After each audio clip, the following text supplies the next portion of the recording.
जय हिंद सभी बच्चों को मेरी तरफ से। तो पार्लियामेंट आज हम फिर से जहां से लास्ट क्लास हमने छोड़ा था वहां से हम लोग डिस्कस कर लेते हैं कि क्या क्या यहाँ पर पार्लियामेंट में इंपॉर्टेंट चीजें और हैं।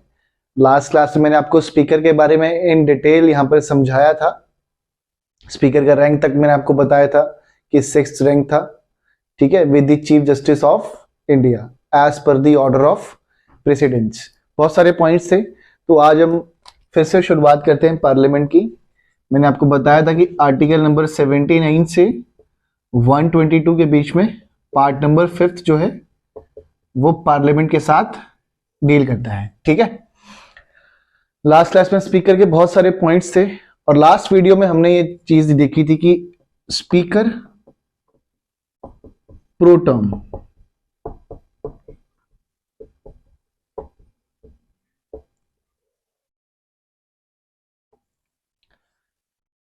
स्पीकर प्रोटम का यहां पर रूल क्या है कि usually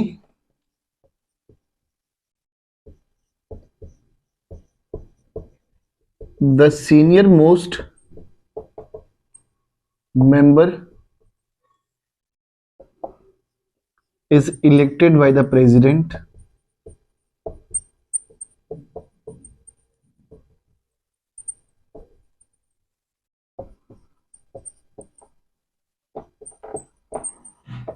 as the speaker pro term। बेटे स्पीकर प्रो टर्म का काम क्या रहेगा? जो मेंबर्स को ओथ दिलवानी रहेगी ना, ओथ यानी शपथ, तो ये जो शपथ वाला क्लॉज जो है इसे दिलाने का काम जो करता है वो कौन करता है? Speaker pro term. Speaker pro term usually क्या रहता है? सीनियर मोस्ट मेंबर रहता है आपका, ठीक है। और उसे इलेक्ट कौन करते हैं? बहुत इंपॉर्टेंट पॉइंट है, प्रेसिडेंट। किस काम के लिए? ये शपथ दिलाएगा सदस्यों को। हम ये पॉइंट अच्छे से देख लेते हैं। ये पॉइंट क्या है? देखो मैं आपको बताता हूं यहां पर।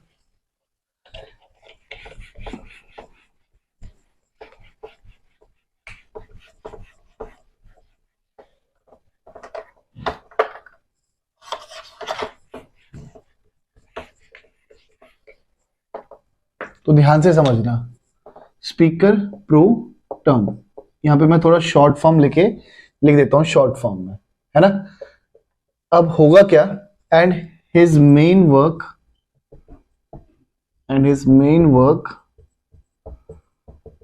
is to deliver the oath to the members. He is a temporary speaker.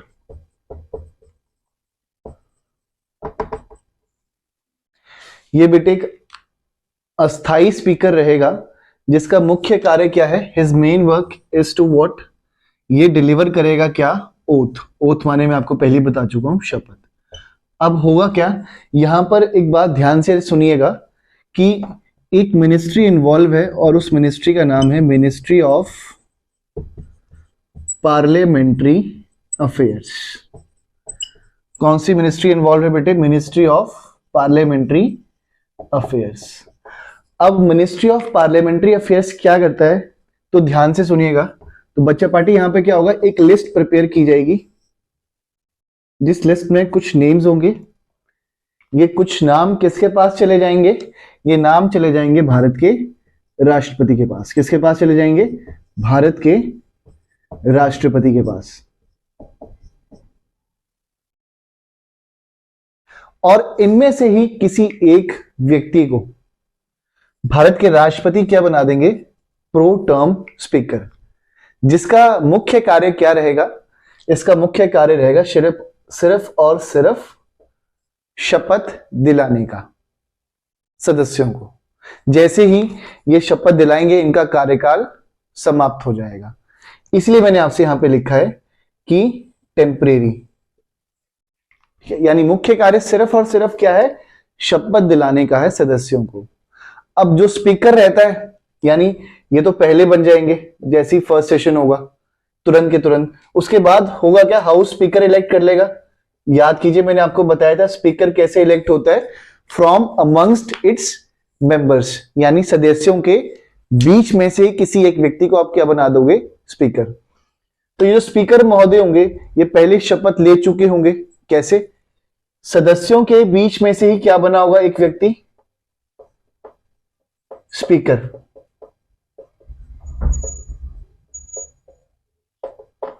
सदस्यों के बीच में से ही क्या बना होगा, स्पीकर बना होगा। और उस व्यक्ति को शपथ किसने किसने दिलवाई होगी पहले, स्पीकर प्रो टर्म ने।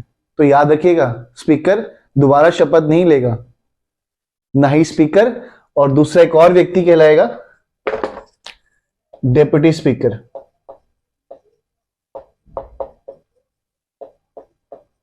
इसे आप लिख सकते हैं उप स्पीकर।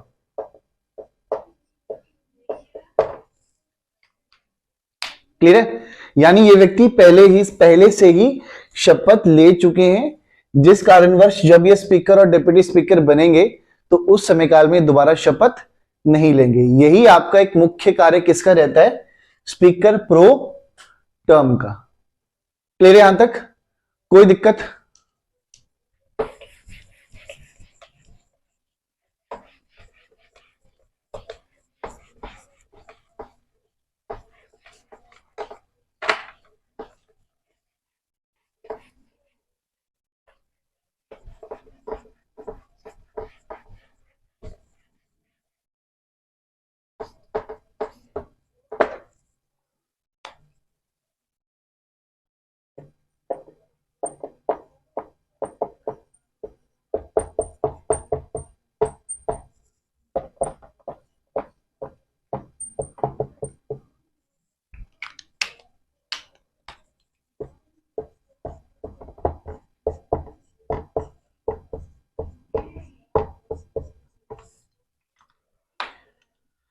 एक और यहां पर एक बहुत इंपॉर्टेंट कंसेप्ट क्या है, महत्वपूर्ण तथ्य यहां पर क्या है, लीडर ऑफ द हाउस का, यानी सदन का नेता।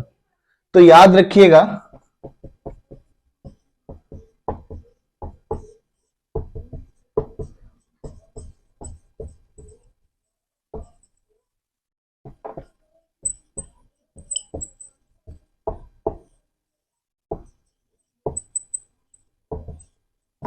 the PM is the leader of the house of which he is a member।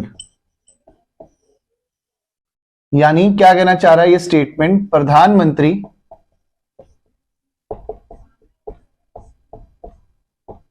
जिस भी सदन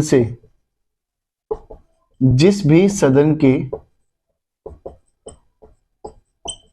सदस्य रहेंगे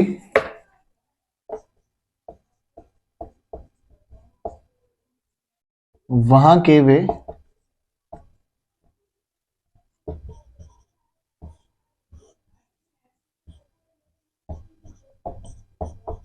सदन के नेता होंगे। स्पष्ट रूप से क्या कहना चाह रहे लीडर ऑफ द हाउस का मतलब क्या है कि प्रधानमंत्री जिस भी सदन के सदस्य हों, चाहे आप कह लो बेटे यहां पर दो हाउसेज हैं, आपको आप अच्छे से जानते हो, एक लोकसभा और दूसरा राज्यसभा। यानी अगर प्रधानमंत्री लोकसभा से सदस्य हैं तो वो ऑटोमेटिकली अपने आप किस सदन का नेता बन जाएंगे, लोकसभा वाला। और अगर प्रधानमंत्री राज्यसभा से हैं तो वो किस सदन का नेता बनेंगे, राज्यसभा का। अब एक हाउस को तो प्रधानमंत्री देख लेंगे, यानी एक एट ए टाइम, एक समय काल में सिर्फ और सिर्फ भारत के प्रधानमंत्री किसी एक सदन के सदस्य जो है नेता बनेंगे, लीडर ऑफ द हाउस एक ही हाउस के रहेंगे। तो दूसरे वाला जो है इसकी भी जो नियुक्ति की शक्ति है वो किसके पास है, भारत के प्रधानमंत्री। ये देखो PM. Clear, leader of the house. Leader of the house वाला फंडा क्या है कि सदन के नेता वही होंगे जहां से प्रधानमंत्री एक सदस्य रहेंगे। क्लियर है पॉइंट?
विपक्ष का नेता।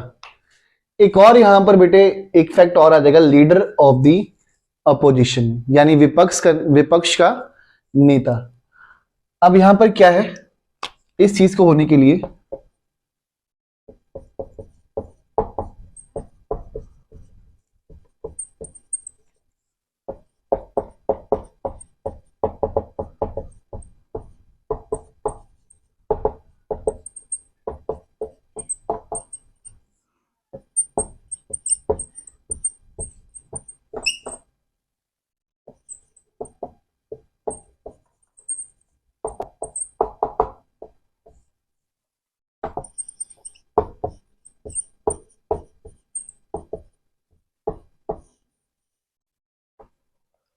विपक्ष का नेता बनने के लिए क्या आपकी स्थिति रहती है बेटे, यहां पर ध्यान से सुनिएगा मेरे पॉइंट्स को। For the leader of opposition, आपकी जो भी पॉलिटिकल पार्टी, यानी जो भी आपकी पार्टी रहेगी, उस पार्टी की जो सीटें आनी चाहिए वो कितनी आनी चाहिए, 1/10 मिनिमम होनी ही चाहिए। तभी सदन में वो व्यक्ति जो है वो क्या कहलाए जाएंगे, लीडर ऑफ द अपोजिशन। ये संसद का भी नियम है। और जब विधानसभा में आप लोग देखते होंगे, किसी भी स्टेट का आप एग्जांपल ले लो, तो आपको एक तरफ दिखेंगे लीडर ऑफ द अपोजिशन, जरूर होगा ये, यानी विपक्ष का नेता, जो कि एक तरह से रिप्रेजेंट करेगा अपनी पॉलिटिकल पार्टी को।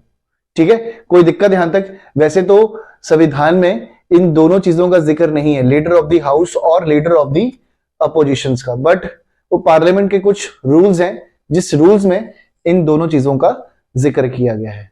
लीडर ऑफ द हाउस, स्पष्ट आपको क्लियर हो जाना चाहिए कि प्रधानमंत्री जहां से भी सदस्य रहेंगे वो उस सदन के जो है वो लीडर ऑफ द हाउस बनेंगे, यानी सदन का नेता।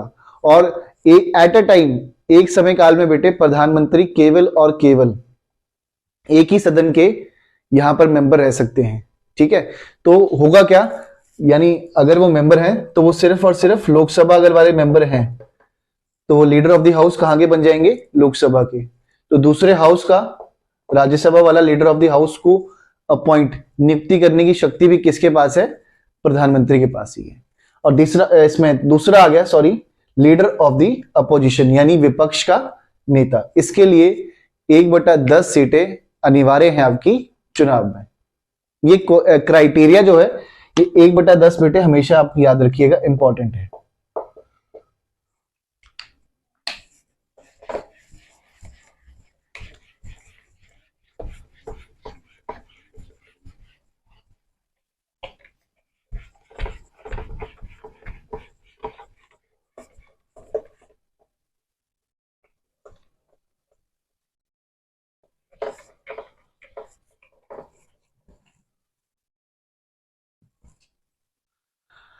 अब जैसे बेटे ये संसद के चुनाव होते हैं, ठीक है, राज्य में भी चुनाव होते हैं, तो वैसे तो आप अच्छे से जानते हैं कि जो भी लोकसभा के चुनाव होंगे उन्हें भी चुनाव आयोग ही करवाता है। और अगर आप विधायक यानी मेंबर ऑफ लेजिस्लेटिव असेंबली वाले चुनाव देखेंगे तो उन्हें भी कौन करवाता है, उन्हें भी चुनाव आयोग ही करवाता है। अब इसके लिए बेटे कुछ एज क्राइटेरिया भी है। तो आयु के हिसाब से जब भी आप देखिएगा, अगर पंचायत और इन सबके चुनाव हो रहे हैं तो इसमें जो आयु चाहिए वो आपको चाहिए 21 वर्ष।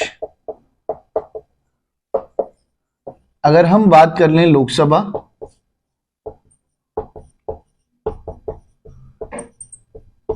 और साथ में लेजिस्लेटिव असेंबली, माने बेटे यहां पर हम बात कर रहे हैं विधानसभा और लोकसभा की, तो इस समय काल में पंचायतों वालों में जो आपका वर्ष है वो क्या डिफाइंड हो गया, 21 वर्ष। ठीक है, चुनाव लड़ने के लिए जो मैं आपको बता रहा हूं कि ये होना जरूरी है। और बेटे लोकसभा और विधानसभा में जो आयु आपके पास आ गई वो है 25 वर्ष। यानी अगर आप सपना देखते हैं भारत का प्रधानमंत्री बनने का तो आपकी उम्र कितनी होनी चाहिए, 25 वर्ष। ये तो मैं बात कर रहा हूं पीएम की। पीएम हो गया या सीएम हो गया तो आपको जो है एज है वो कितनी चाहिए, 25 वर्ष की आयु। और अगर सांसद भी बनना है तब भी कितनी आयु चाहिए? 25 वर्ष। या अगर आपका सपना विधायक बनने का है, अगर विधायक जी ही बनना है तब भी आपकी आयु क्या है? 25 वर्ष। ये बिल्कुल ध्यान रखिएगा। सांसद यानी लोकसभा वाले बेटे मैं बात कर रहा हूं, यहां पर ध्यान रखिएगा। लोकसभा, बड़े ध्यान से इस पॉइंट को देखिएगा, मैंने लिखा भी है लोकसभा और विधानसभा। तीसरा पॉइंट बच्चा पार्टी यहां पर आ जाएगा। आप जानते हो कि पार्लियामेंट भी दो हिस्सों में विभाजित है, जैसे कि ये वाला पॉइंट मैं रब कर देता हूं,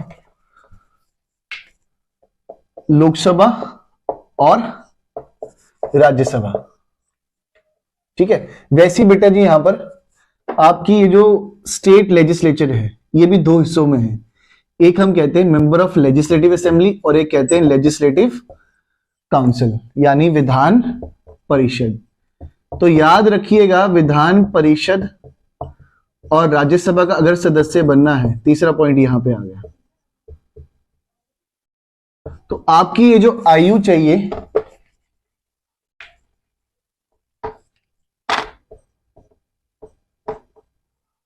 तो आयु आपको चाहिए 30 वर्ष। स्पष्ट रूप से आपको ये चीज क्लियर हो जानी चाहिए। क्लियर है पॉइंट यहां तक? आशा करता हूं सभी के सभी पॉइंट्स आपको समझ में आ जाते हैं। अगर आप वीडियो के इस पॉइंट तक पहुंच गए होंगे तो मुझे एक बारी टाइप करके कमेंट बॉक्स में बताइएगा कि लोकसभा या फिर पीएम बनने के लिए क्या एज मिनिमम आपकी रिक्वायर्ड है। ठीक है, प्लीज कमेंट बॉक्स में इस चीज को एक बारी टाइप कर दीजिएगा।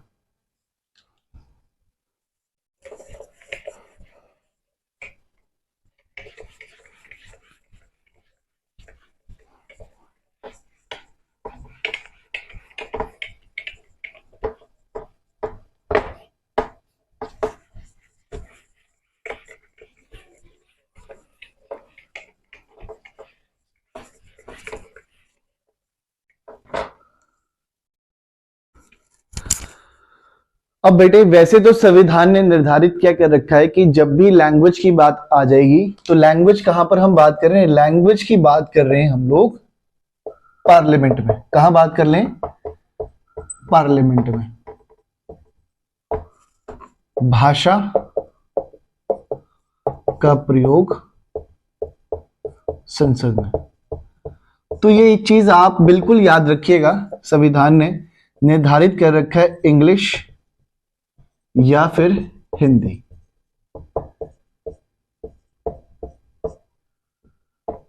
ठीक है, या तो इंग्लिश या हिंदी। अगर मान लीजिए कि कोई व्यक्ति यहां पर अब हरियाणा से हो या पंजाब से हो या फिर किसी और अन्य राज्य से हो और आप अपनी मदर टंग में अगर बातचीत करना चाहते हो तो आप वार्तालाप कर सकते हैं, परंतु उसके लिए क्या है? उसके लिए आपको सबसे पहले जो परमिशन लेनी पड़ेगी, जो आज्ञा आपको लेनी पड़ेगी, तो परमिशन लेनी पड़ेगी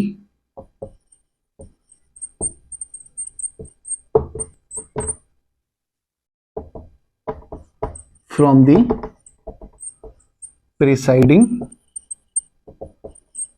ऑफिसर। ठीक है, तो अगर आपको उस मदर टंग में बात करनी है, ठीक है, तो आपको स्पीकर महोदय से परमिशन लेनी पड़ेगी। इसी चीज का विवरण किया गया है भारत के संविधान में अनुच्छेद नंबर 120। 120 के कुछ क्लॉजेज है यहां पर बेटे संविधान में, याद रखिएगा। अनुच्छेद होते हैं, कुछ आर्टिकल्स होते हैं और इन आर्टिकल्स के बाद फिर क्या आ जाते हैं? फिर क्लॉजेज आ जाते हैं।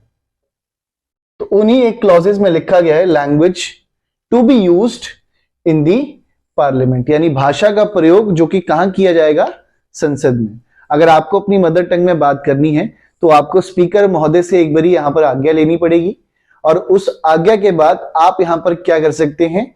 वार्तालाप कर सकते हैं अपनी मदर टंग में। नहीं तो सिंपली यहां पर आप इंग्लिश या हिंदी किसी भी एक भाषा को कंटिन्यू कर सकते हैं हाउस में।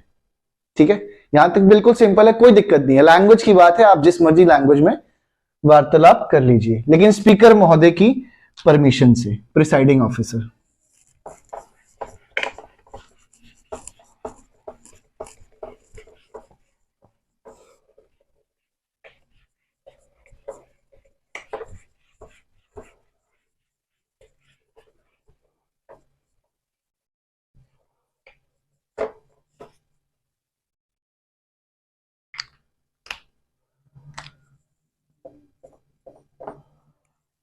अब मान लीजिए कि कोई यहां पर सांसद है और वो त्यागपत्र देना चाहते हैं, तो कोई भी सांसद, सांसद माने पार्लियामेंट का अगर कोई व्यक्ति है बेटे,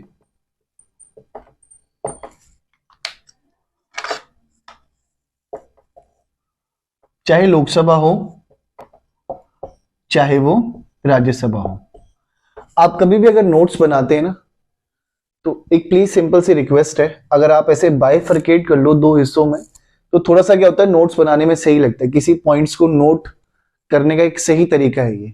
इट्स अप टू यू, आप पर निर्भर करता है आप कैसे करना चाहते हो, बट थोड़ा ऐसे सही लगता है मेरे हिसाब से। तो पार्लियामेंट क्या है, यहां पर दो हाउसेज हैं, ठीक है, लोकसभा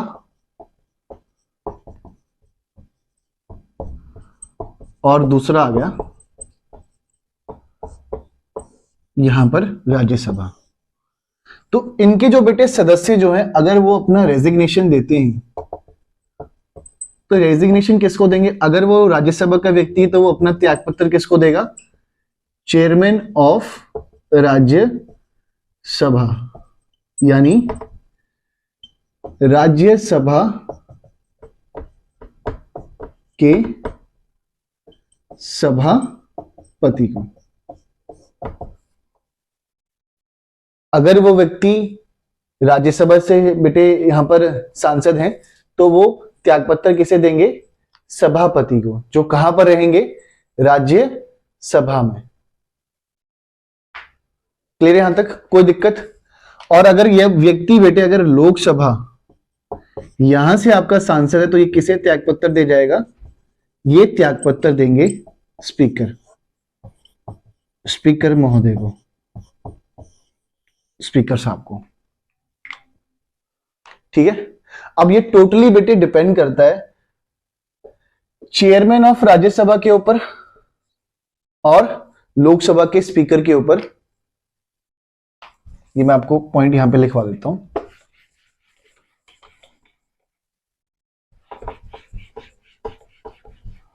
इसे स्पेशल नोट कर लीजिएगा,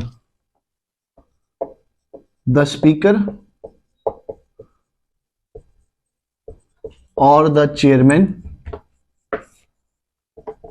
स्पीकर बेटे कहां पे आ जाएगा, लोकसभा में, और चेयरमैन राज्यसभा में। मे एक्सेप्ट और refuse the resignation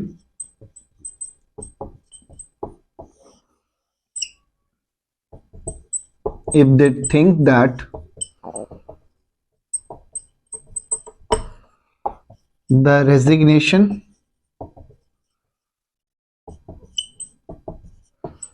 is not genuine। यानी ये क्या कहना चाह रहा है बेटे, कि जो स्पीकर महोदय हैं और जो सभापति हैं, ये किसी भी सांसद के त्यागपत्र को या तो स्वीकार करेंगे, या क्या करेंगे, या तो स्वीकार करेंगे या फिर, ये यहां पे हिंदी में यहां पे लिख देता हूं, या अस्वीकार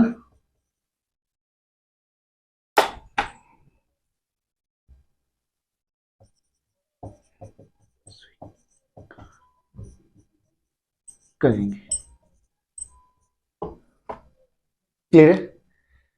यहां पर ये वाला जो मैंने आपको पॉइंट लिखवाया है, ये एक संवैधानिक संशोधन में भी इसका जिक्र किया गया है, जो कि वर्ष 1975 के दशक में आई थी। अब उसमें क्या लिखा है, द स्पीकर और द चेयरमैन में एक्सेप्ट और रिफ्यूज दी रेजिग्नेशन। यदि उनको लगता है कि त्यागपत्र जेन्युइन नहीं है बेटे, तो वो उस त्यागपत्र को अस्वीकार भी कर सकते हैं। यहां तक समझ में आया। Speaker pro term leader of the house, leader of the opposition, और फिर मैंने आपको समझाया कि रेजिग्नेशन वाला क्लॉज क्या है। यहां पर एक चीज और याद रखिएगा बेटे, कुछ बहुत इंपॉर्टेंट पॉइंट्स हैं पार्लियामेंट के। यदि कोई एक व्यक्ति जो है, जो सांसद है, वो लगातार 60 दिन तक बिना बताए, याद रखिएगा बिना बताए, यदि सदन में नहीं आएगा तो उसकी सदस्यता जो है वो चली जाएगी। ठीक है, बहुत इंपॉर्टेंट पॉइंट है। यदि कोई व्यक्ति 60 दिन तक लगातार सदन में नहीं आ रहा है,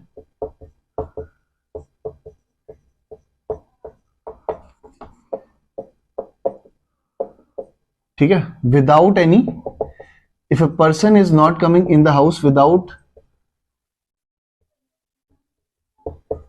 any permissions,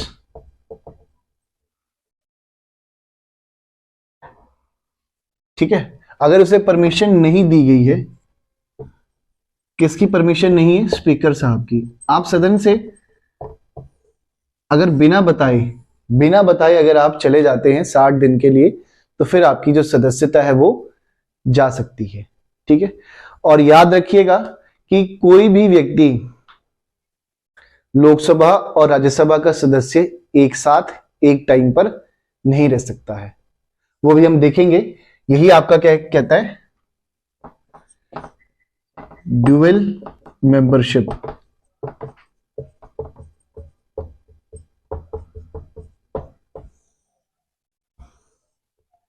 A person cannot be a member of either house of the parliament। एक व्यक्ति कभी भी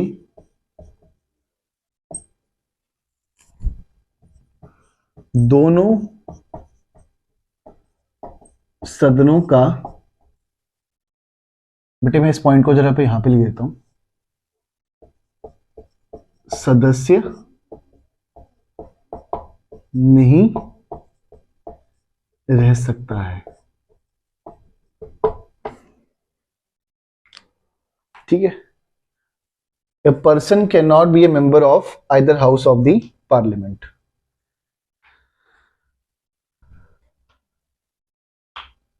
ओ सॉरी बेटे, आइदर नहीं आएगा, बोथ हाउसेज ऑफ पार्लियामेंट। ठीक है, यहां पे बिल्कुल याद रखिएगा, एक व्यक्ति जो है वो यहां पर कभी भी दोनों सदनों का एक साथ सदस्य कभी नहीं रह सकता। ठीक है, मान लो कोई एक सांसद है बेटे, तो वो एक समय काल में सिर्फ या तो लोकसभा का सदस्य रह सकता है या फिर राज्यसभा का। ठीक है, यहां तक कोई दिक्कत? अगर ऐसा हो जाता है कि एक व्यक्ति दोनों सदनों में सदस्य बन जाए, तो फिर उसे अपनी एक सीट जो है वो छोड़नी पड़ेगी हर हाल में। ये पॉइंट याद रखिएगा, हर हाल में उस सांसद को अपनी एक सीट छोड़नी पड़ जाएगी। क्लियर है? अगर मान लीजिए कोई एक सांसद है, वो लोकसभा में 2 सीटों से चुनाव लड़ता है, तब भी फिर आपको एक सीट जो है वो छोड़नी पड़ जाएगी। क्लियर है? और एक पॉइंट इसमें और है बेटे, यहां पर ड्यूअल मेंबरशिप का। यदि मान लीजिए कि आप विधानसभा में भी सदस्य हैं, कहां की बात कर रहा हूं? अ पर्सन, ये मैं आपको एग्जांपल लूंगा, a person can not be a member of state legislature and the parliament at the same time।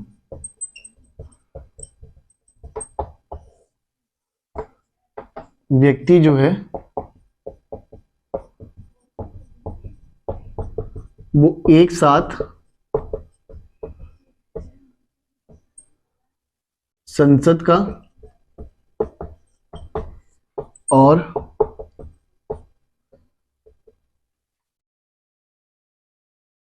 राज्य कार्यपालिका का सदस्य नहीं रह सकता। ठीक है, मान लो कि वो पहले लोकसभा का सदस्य है, या कैसे भी आप मान लो कि दोनों, वो एक जो व्यक्ति है वो दोनों सदनों का सदस्य है, विधानसभा का भी और लोकसभा का भी। तो उस सिनेरियो में क्या होगा, उसे अपनी एक पोस्ट पदवी जो है त्यागनी पड़ जाएगी।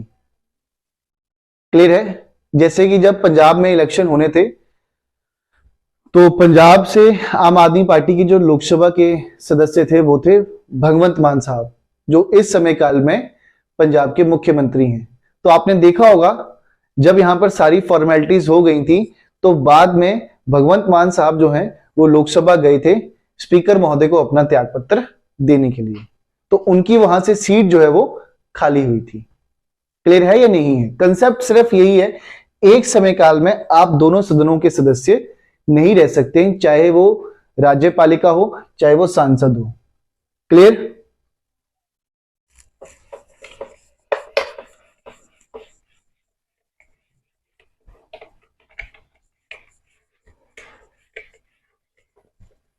लैंग्वेज का भी क्लियर है बेटे? आप किसी भी लैंग्वेज में बात कर लीजिए, बस शर्त सिर्फ क्या है कि आपको जो है वो स्पीकर महोदय से परमिशन लेनी पड़ जाएगी, और यहां पर कोई दूसरा क्लॉज नहीं है उस चीज के लिए। बाकी तो इंग्लिश और हिंदी दोनों आप कंटिन्यू कर सकते हैं सदन में।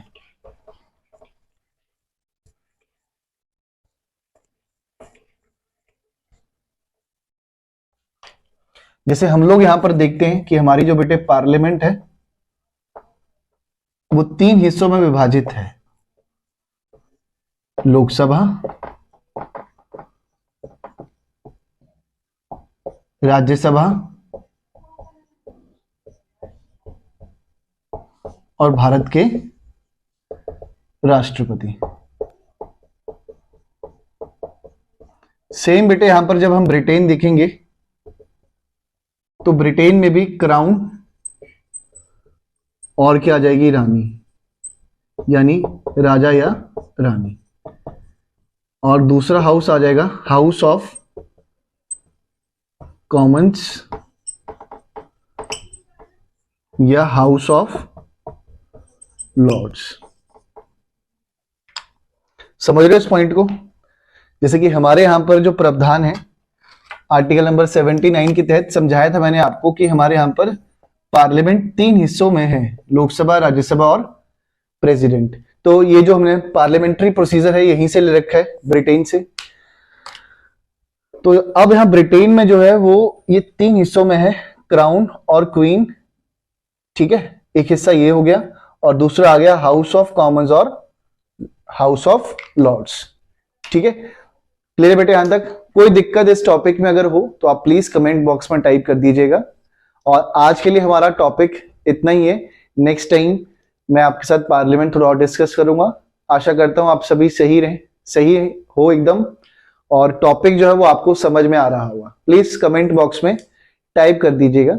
ठीक है, और कुछ समय काल में थोड़ा सा टाइम दीजिए मुझे, मैं करंट अफेयर्स के साथ आपके साथ बिल्कुल डील करूंगा। ठीक है, थैंक यू सो मच, जय हिंद।